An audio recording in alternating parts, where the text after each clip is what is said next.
Welcome to another deep dive on Token Trends Weekly. I'm your host, Max Ledge. And I'm Sasha Coin. Today we're unpacking a really wild stack of security advisories and incident reports. Yeah, it's about the massive July 2026 Coldcard hardware wallet vulnerability. Usually when you picture a massive bank heist, you expect to see physical force, right? Like broken vault doors or something. Right, like masked intruders or, blowtorches. Exactly. But we're looking at a heist landscape here that is completely invisible.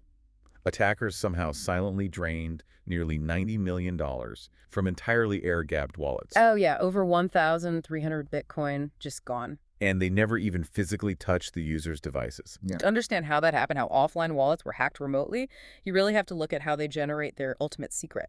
The master seed. Right. In cryptography, true randomness is absolutely everything. So hardware wallets are supposed to use what's called a true random number generator. TRNG. Exactly, a TRNG. It measures unpredictable physical noise, like thermal fluctuations inside a microchip. But in March 2021, a firmware update introduced a seemingly minor coding error. Wait, so if the hardware randomness fails, the device doesn't just crash? Well, it shouldn't, and it didn't here. The code relied on a programming shortcut, a macro, to trigger that physical randomness. But the code essentially asked the system, does this switch exist, instead of asking, is this switch actually turned on? Oh, I see. So because the switch was defined in the code, the system just assumed it was fine and moved on. Yeah, it silently bypassed the physical hardware randomness altogether. It fell back to a software-based pseudorandom number generator, which was tied to predictable data. Like what? Specifically, the device's serial number and its internal clock. Wow. That is, it's like installing a 10-ton titanium bank vault door, but accidentally leaving the combination lock tied to today's date. That is a great way to put it, actually. To you, the user, the door looks incredibly secure, but the underlying math is entirely predictable. Right, and that predictable math causes what we call a massive loss of entropy. A secure master seed should have 128 bits of entropy. Which is like more combinations than atoms in the universe. Exactly. But this fallback slashed that entropy down to just 40 bits on MK3 devices and roughly 72 bits on the newer models. So when that entropy dropped, that vault door was just suddenly unlocked. Basically, yeah.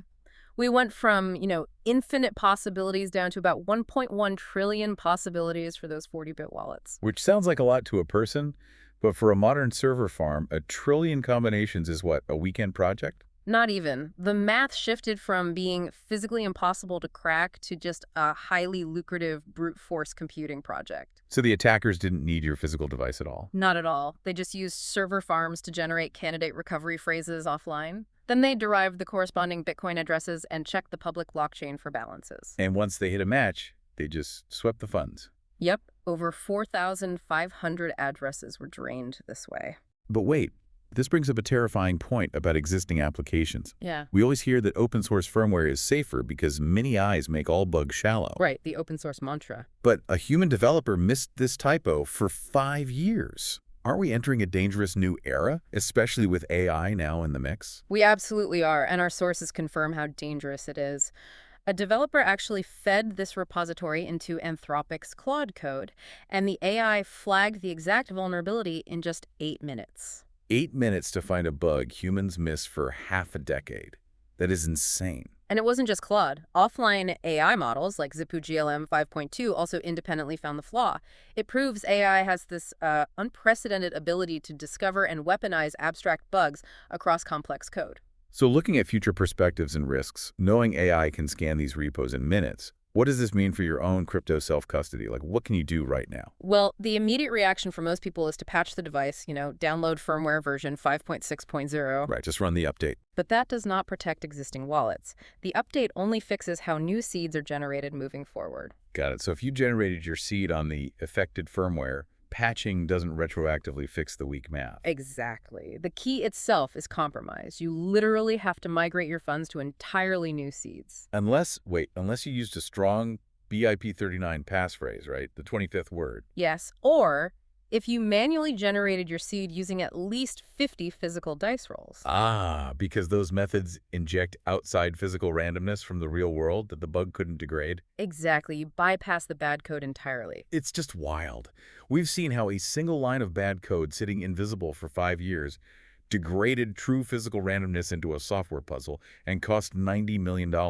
It exposes a massive blind spot in our security standards. These devices had certifications, but those failed to verify if the firmware was actually using the true randomness it advertised. So as we wrap up this deep dive, here's a final provocative thought for you. As we move into an era where AI spots these microscopic flaws in minutes, how can we independently prove the randomness of our digital vaults? Because clearly a stamp of approval from a security certification isn't enough anymore. Right. We might need a whole new way to verify the foundation of our digital secrets. Thank you for joining us today, and please make sure to subscribe to the Token Trends Weekly podcast so you never miss a deep dive.